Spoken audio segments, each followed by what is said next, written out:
Tema kita pada kesempatan ini adalah rahasia rezeki berlimpah. Pembahasan yang pertama, rezeki dari bahasa Arab ra zai qaf. Rizqun, rezeki kata bahasa. Rizqun. Itu dalam Al-Qur'an disebutkan sebanyak 123 kali. Kata rizqun itu dalam Al-Qur'an 123 kali. 61 kali dalam bentuk kata kerja, 62 kali dalam bentuk isim. Jadi menunjukkan betapa pentingnya rezeki, maka disebutkan Allah dalam Al-Quran berulang-ulang. Lebih banyak daripada kata haji dan umrah, lebih banyak daripada kata puasa, siyam. Rezeki, rezeki, rezeki. Allah Subhanahu wa ta'ala begitu menunjukkan ke kita betapa pentingnya rezeki, maka disebutkan di dalam Al-Quran secara berulang-ulang. Poin yang kedua, rezeki itu selalu kita memahami makna rezeki adalah duit. Sehingga kalau kita memahami bahwa rezeki itu adalah duit, kalau dapat duit, dapat rezeki. Enggak dapat duit berarti enggak ada rezeki. Padahal kata para ahli tafsir, rezeki dalam Al-Quran itu ada kala maknanya ats-tsawab, artinya balasan pahala. Ustaz Somad, kenapa ada orang yang enggak sholat subuh tapi rezekinya lancar? Sedangkan ada orang yang sholat duha tapi rezekinya malah nggak ada. Karena yang dia maksud rezeki di situ uang. Tapi kalau difahami bahwa makna rezeki adalah thawab, balasan pahala, maka orang yang tidak sholat subuh berarti sebenarnya dialah yang tidak dapat rezeki. Jadi beda cara pandang. Itulah pentingnya kedatangan Islam itu meluruskan cara pandang kita. Apa sebenarnya rezeki itu? Jadi dalam Al-Quran itu ada beberapa makna rezeki. Yang pertama adalah ats-tsawab, balasan pahala. Yang kedua, al-matar, hujan. Jadi kalau ada orang jual es, turun hujan, aduh nggak dapat rezeki hari ini. Padahal dia sedang dapat rezeki menurut Al-Quran, karena hujan itu rezeki. Tapi menurut dia nggak dapat rezeki hari ini karena nggak bisa jual es, nggak dapat duit. Nah, jadi coba kita satukan dulu cara pandang kita tentang memahami rezeki menurut Islam. Yang ketiga, al-jannah, surga. Apa itu orang hidupnya susah, melarat, sakit-sakitan, nggak ada rezeki? Itu orang nggak pernah sholat, nggak pernah puasa, rezekinya lancar. Padahal sebenarnya yang dia katakan rezeki itu bukan rezeki. Orang yang tidak sholat, tidak puasa, tidak ngaji, tidak beriman, rezekinya lancar, itu bukan rezeki. Itu namanya istidraj, azab yang tertunda. Azabnya sebetulnya sudah dimulai di dunia ini, tapi ditunda nanti di akhirat, atau bisa jadi di akhir hidupnya. Namanya istidraj. Sedangkan orang itu sudah dapat surga. Aduh, kasihan, mati dia ditembak oleh Israel. Padahal dia sudah dapat rezeki. Rezeki apa? Masuk surga karena mati syahid. Yang keempat, makna rezeki itu adalah asyukru, syukur. Jadi ada orang yang dilihat, aduh kasihan kali dia ya, seharian ini nggak dapat rezeki. Padahal sebenarnya orang itu dapat rezeki karena seharian itu dia bersyukur kepada Allah. Liyattakhidha minkum qalban syakira. Hendaklah di antara kamu itu punya hati yang bersyukur. Nah, jadi kita satukan dulu persepsi kita apa itu rezeki, supaya kita jangan sampai ikhtilaf. Kata kita rezeki, kata orang bukan rezeki. Kata orang rezeki, kata kita bukan rezeki. Jadi ada orang yang tidak dapat duit, tidak banyak hartanya, tapi sesungguhnya dia sudah dapat rezeki. Thawab, balasan pahala. Al-matar, hujan. Al-jannah, surga. asyukru, syukur. Ini semua adalah rezeki yang diberikan Allah Subhanahu wa taala. Syekh Muhammad Mutawalli Asy-Sya'rawi membagi rezeki 3 level. Paling tinggi, sedang, paling bawah. Rezeki yang paling bawah kata beliau adalah adnar rezeki, rezeki yang paling bawah al-mal, harta. Emas, perak, kebun, duit, dirham. Malah Syekh Muhammad Mutawalli Asy-Sya'rawi, Syekhul Mufassirin, induknya ulama tafsir Mesir, mengatakan bahwa rezeki yang paling rendah itu ya harta. Rezeki di atas harta sholahul abna, anak-anak yang baik, menyenangkan hati orang tua, sekolahnya berhasil, patuh, sukses, enggak macam-macam, tidak berzina, tidak pacaran, tidak maksiat, tidak pakai narkoba, patuh dan taat, suaranya lembut, pulang cium tangan, enggak ngelawan. Itu lebih hebat daripada rezeki harta. Kasihan ya ibu ini, kalau dilihat dari rumahnya kayaknya enggak ada rezeki. Sementara yang ini, sedangkan yang dikatakan tidak dapat rezeki ini anaknya S1, S2, S3, rumahnya mungkin biasa-biasa aja.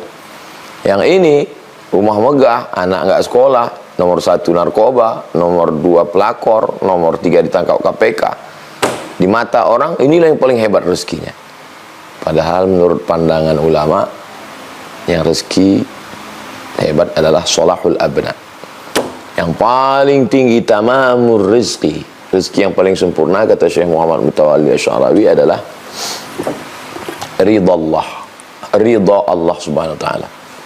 Makanya siapa orang yang paling sempurna rezekinya? Sahabat Nabi. Karena mereka itu titelnya radhiyallahu anhum. Mereka diridhai Allah Subhanahu wa taala. Jadi sebetulnya rezeki itu berapa? Wah, Syekh Muhammad Mutawalli Asy-Sya'rawi menyebutkan secara detail rezeki itu berapa. Yang pertama sakinatur ruh, jiwa yang tenang. Tenang menghadapi ujian, tenang menghadapi cobaan, tenang menghadapi caci maki. Nah, ini rezeki. Nurul aqli, cahaya dalam fikirannya, cerdas, cermat.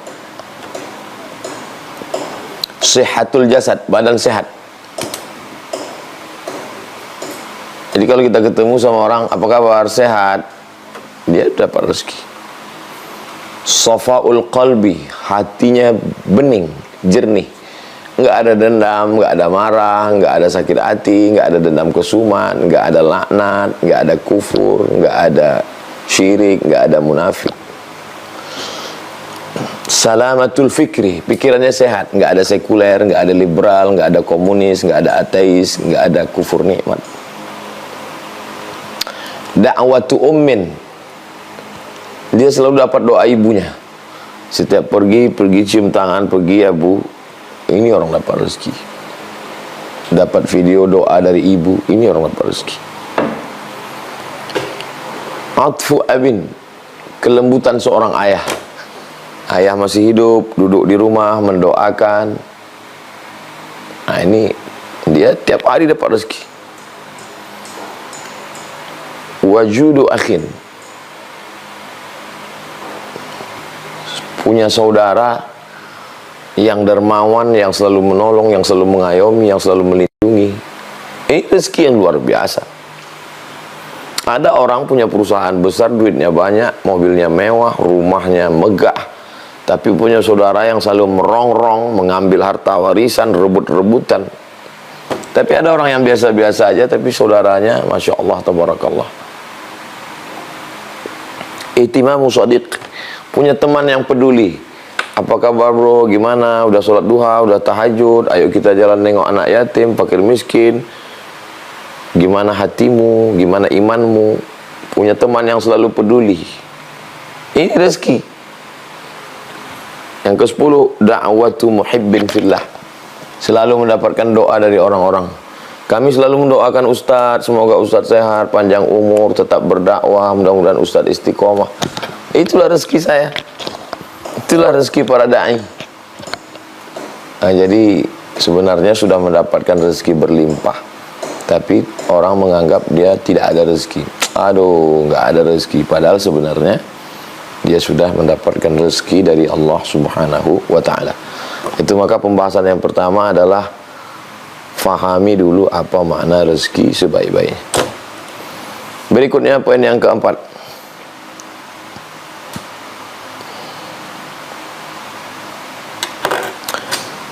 Istaghfiru rabbakum, surat Nuh ayat 10 sampai 12. Yursilis sama alaikum midrara. Allah akan kirimkan air lebat, hujan turun. Wa yumdidkum bi amwalin, dia berikan kamu harta. Wa banin, anak. Wa yaj'al lakum jannatin, diberikan taman-taman, kebun-kebun subur, hijau, panen. Wa anhara, wa yaj'al lakum anhara, air sungai yang mengalir. Diberikan Allah Subhanahu wa taala balasan, turun hujan, harta berlimpah, anak subur, kemudian diberikan kebun, diberikan sungai-sungai yang mengalir. Siapa yang diberikan Allah ini? Qul tustaghfiru rabbakum, beristighfarlah kamu, minta ampunlah kepada Allah Subhanahu wa ta'ala. Jadi rahasia rezeki berlimpah itu amalannya adalah istighfar. Astaghfirullah, sependek-pendek astaghfirullah, astaghfirullah, astaghfirullah, astaghfirullah. Nabi dalam hadis sahih, astaghfirullah, astaghfirullah, astaghfirullah. Kalau kita tambah panjang, lengkap, full, baik. Astaghfirullahaladzim alladzi la ilaha illa huwal hayyul qayyum wa atubu ilaih. Sayyidul istighfar, Allahumma anta rabbi la ilaha illa anta khalaqtani wa ana 'abduka wa ana 'ala ahdika wa wa'dika mastata'tu. A'udzubika min syarri ma sana'tu, abu'u laka bi ni'matika 'alayya wa abu'u bi dhanbi faghfir li fa innahu la yaghfiru dzunuba illa anta. Tapi dia bukan mantra bim salabim abrakadabra yang diucapkan di mulut, di ujung lidah, di tepi bibir, lipstick, bukan. Dia mesti dari lubuk hati yang paling dalam. Makanya yang pertama kali adalah an-nadamu fil qalbi, menyesal dalam hati. Setelah menyesal itu diiringi oleh al-iqraru bil lisani, diungkapkan dengan lidah, astaghfirullah. Wal amalu bil arkani, an-nadamu fil qalbi wal iqraru bil lisani. Al-itmaru alla ya'uda ilaihi abadan, tekad yang kuat untuk tidak mengulangi lagi. Jadi menyesal dulu dalam hati. Setelah ada penyesalan yang mendalam, dilafazkan dengan mulut. Setelah dilafazkan di mulut, tekad yang kuat untuk tidak kembali kepada perbuatan itu. Maka itu kalau dilakukan. Jadi kalau ada orang bertanya, apa tanda istighfar kita diterima Allah? Apa tanda istighfar kita diterima Allah? Memang dia seperti WhatsApp, ada conteng 1, 2. Memangnya dia seperti SMS yang ada reportnya. Yursil sama alaikum midrara, turun hujan lebat. Wa yumdidkum bi amwalin, kamu dapat harta berlimpah. Wa banin, anak.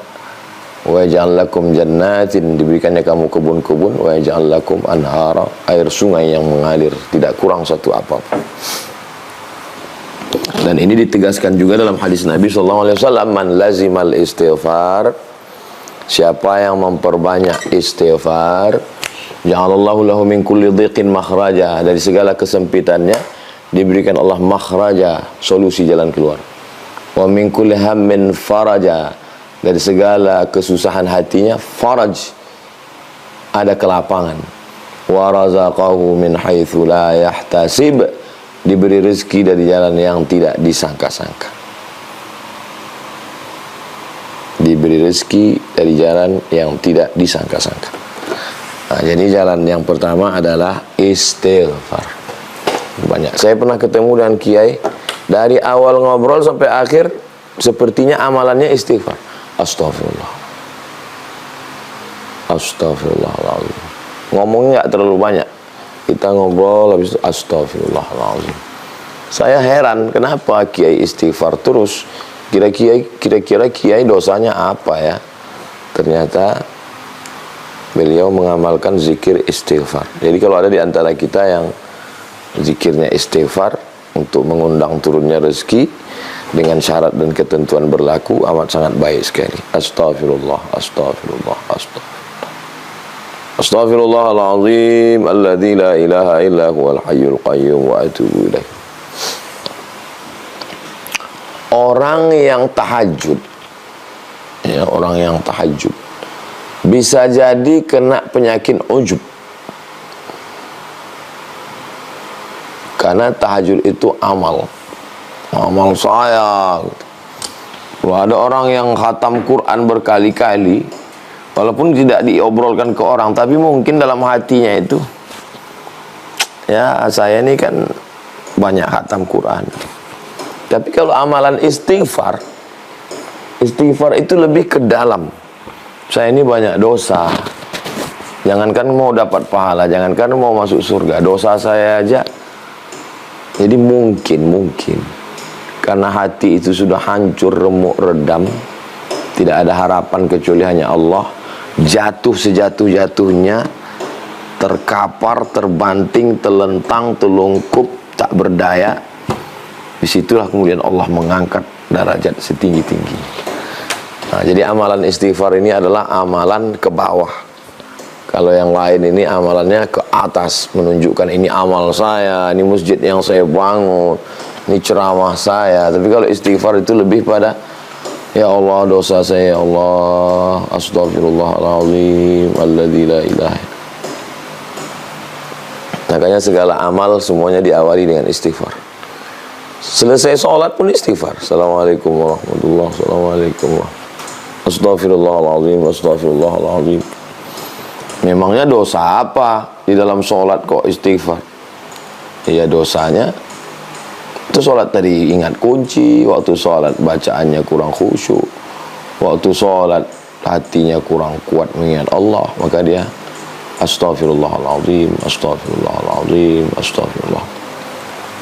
Ini amalan. Berikutnya poin yang kelima, surat At-Talaq ayat 2-3. Wa may yattaqillaha yaj'al lahu makhraja. Siapa yang takwa. Ini amalannya. Jadi yang pertama istighfar, yang kedua takwa. Setelah istighfar naik ke takwa. Saya takut kena hujan, maka saya pakai payung. Itu namanya takwa. Ittiqa, ittaqa yattaqi, ittiqa. Takut terjadi sesuatu, maka menyiapkan sesuatu. Saya takut kena hujan, maka saya siapkan takwa, kata yang satu. Yang satu lagi, saya takut kena hujan, saya siapkan mantel. Yang ini takwanya lebih besar. Karena kalau sekedar hanya payung, kakinya, badannya bisa basah. Tapi kalau udah mantel, lebih. Saya takut ditangkap polisi, maka saya siapkan helm, saya pakai sepatu, saya cek lampu sen kanan kiri, tutup pentil angin ban, saya lihat STNK BPKB, bayar pajak. Saya takut sesuatu terjadi, maka saya siapkan sesuatu. Itu namanya takwa. Jadi jangan adalah takwa, takut yang gimana? Takut kena azab di akhirat, maka saya beramal di dunia. Takut nanti saya tidak masuk surga, maka saya beramal beribadah. Takut tidak dapat ridha Allah, maka saya, itu takwa. Dan takwa itu tidak mungkin muncul begitu saja tanpa didahului iman. Maka selalu dikaitkan dengan iman. Ya ayyuhalladzina amanu ittaqullah. Hai orang yang beriman, hai orang yang percaya, takutlah kamu kepada Allah. Karena tidak mungkin takwa kalau tidak percaya. Bapak jangan banyak makan daging, jangan makan daging kambing, jangan minum susu, jangan minyak-minyak, jangan kolesterol. Setelah pulang si bapak makan gulai kambing, tongseng kambing, minum susu, minyak-minyak, goreng-goreng. Istrinya nanya, Tadi kan dokter di rumah sakit sudah ngasih tahu papa, jangan goreng-goreng. Sebenarnya perbuatannya itu sudah menunjukkan dia nggak percaya. Kalau dia percaya sama omongan dokter tadi, pasti dia akan lakukan saran-saran dokter itu. Itu menunjukkan dia tidak percaya. Jadi kalau ada orang nggak sholat, nggak puasa, nggak zakat, nggak haji, nggak mau ngaji, mabuk, minum khamar, narkoba, zina, ngolok-ngolok agama, ngejek-ngejek Habib, ngejek-ngejek Ustadz. Terus pas ditanya, kamu percaya sama Tuhan? Saya percaya sama Tuhan. Munafik, bohong. Karena kalau dia percaya, pasti dia akan ikuti saran Nabi. Kalau percaya sama dokter, pasti ikuti saran dokter. Kalau percaya sama teknisi, ini pasang kabelnya begini, ini untuk lampunya begini. Kalau percaya, kalau nggak percaya, ya itu. Makanya seringkali takwa itu dikaitkan dengan percaya. La'allakum tattaqun. Coba lihat di ujung akhir ayat puasa. La'allakum tattaqun, kamu takwa. Diawali dengan percaya. Ya ayyuhalladzina amanu kutiba alaikumussyam. Percaya dulu baru takwa. Nggak bisa orang bertakwa kalau nggak percaya. Kamu dari tadi sopan banget orangnya, nunduk, nggak macam-macam. Kenapa? Karena dia percaya ada tulisan stiker di dinding, ada CCTV. Makanya dia kalem. Karena dia percaya ada CCTV. Coba kalau dia nggak percaya, alah paling nakut-nakuti aja CCTV-nya, mau buat prank ini. Jadi takwa itu selalu, dan memang wajib, rukunnya, stepnya pertama percaya dulu, setelah percaya baru bertakwa. Dan takwa ini dilatih.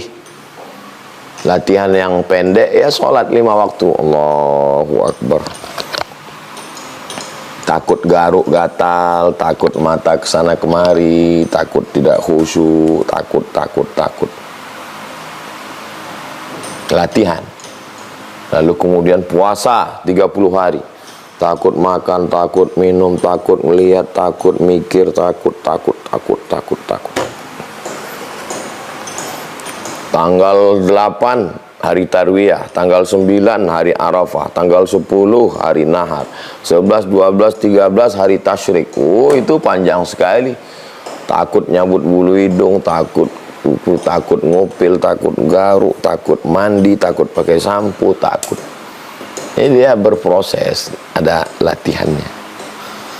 Nah, ini kalau takwanya dilaksanakan, janji Allah, wa may yattaqillah, siapa yang bertakwa, ya ja'allahu makhraja, diberikan Allah solusi jalan keluar terhadap masalah hidupnya. Wa yarzuqhu min haitsu la yahtasib, diberi rezeki dari jalan yang tidak disangka-sangka. Nah, ini dia rezeki. Wa may yatawakkal 'ala Allah fa huwa hasbuh, siapa yang bertawakal kepada Allah maka cukuplah Allah saja yang menolongnya. Apa kata Syekh Muhammad Mutawalli Asy'ari? Kalau dalam saat kesulitan tidak ada satupun manusia yang mau membantumu, maka yakinlah berarti saat itu hanya Allah saja yang ingin membantumu, dan Allah tidak ingin ada orang lain bersama dengannya. Kawan-kawan yang akrab dulu mana? Terbang melayang. Saudara-saudara, sahabat-sahabat hilang.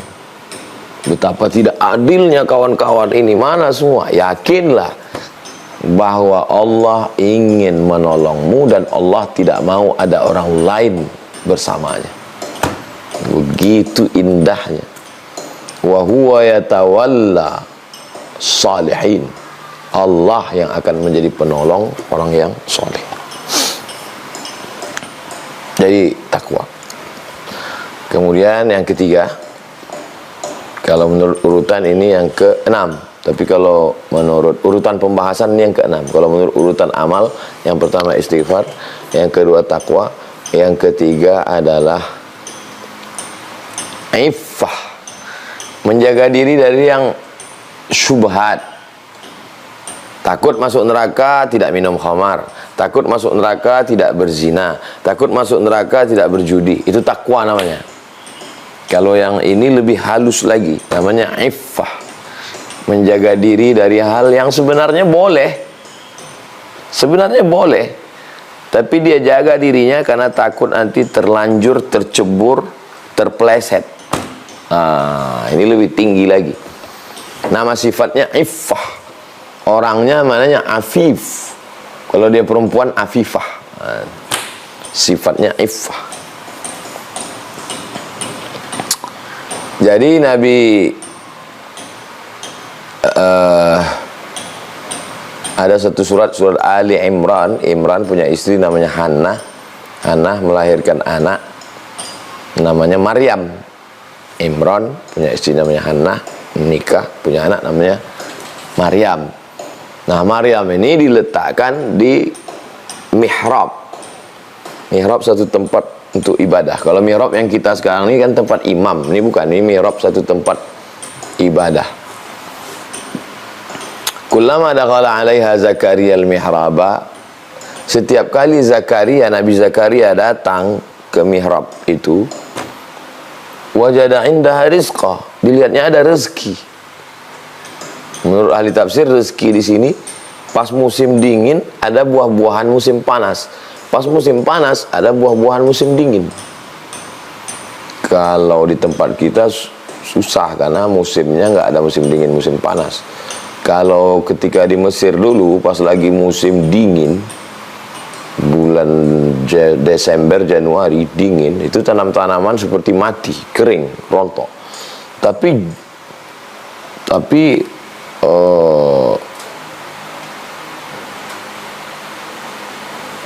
musim dingin itu malah jeruk banyak.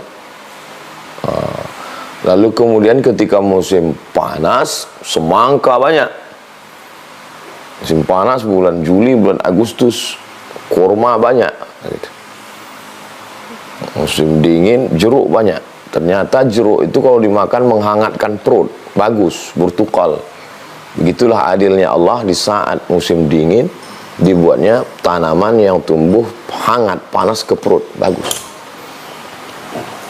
Kita kalau musim dingin kan bibir pecah-pecah, malas minum. Tapi kalau banyak makan jeruk, sehat. Jadi ketika Zakaria ngelihat banyak sekali makanan, ya Maryamu anna laki hadza, wahai Maryam, ini kamu dapat makanan sebanyak ini dari mana? Qalat, Maryam menjawab, huwa min indillah, itu dari Allah. Innallaha yarzuqu man yasha'u bighairi hisab. Allah memberikan rezeki kepada siapa yang Dia kehendaki bighairi hisab. Jadi dia duduk aja berzikir, beribadah kepada Allah, tidak keluar. Ini berdatangan rezeki-rezeki itu berdatang. Tapi bukan berarti kita menafikan ikhtiar. Nah, ini beda kita dengan kaum fatalistik, Jabriyah. Jabriyah ini fatal, ya apatis. Kalau dalam Islam Ahlus Sunnah wal Jamaah itu ada ikhtiar, al-kasbu namanya. Ada kudrat di dalam diri saya ini, ada kudrat, ada kemampuan. Kemampuan, ada tenaga, ada daya untuk meraih rezeki itu sudah ada, tapi saya punya kemampuan daya untuk meraih rezeki itu, untuk mengambilnya. Nah, jadi kalau ada orang yang tidak berusaha sama sekali, itu Jabriyah, fatalistik, firqah dhallah, sesat. Kalau ada yang mengatakan bahwa dialah segalanya, maka itu juga sesat, Mu'tazilah. Yang benar itu Ahlus Sunnah wal Jamaah, Imam Ibnu Hasan al-Asy'ari. Kita berusaha, berikhtiar. Setelah dapat kita katakan, hadza min amri rabbi, hadza min fadli rabbi. Ini karunia Allah, liyabluwani, untuk menguji saya, ashkur am akfur, apakah saya bersyukur atau kufur. Mudah-mudahan kita termasuk orang yang mendapatkan rezeki yang memang betul-betul rezeki, bukan disangka rezeki, ternyata istidraj, azab tertunda. Dan rezeki yang kita dapatkan dengan ikhtiar kita, buah dari usaha kita, tapi juga ditopang oleh istighfar, takwa, dan iffah, menjaga diri dari yang abu-abu, yang syubhat.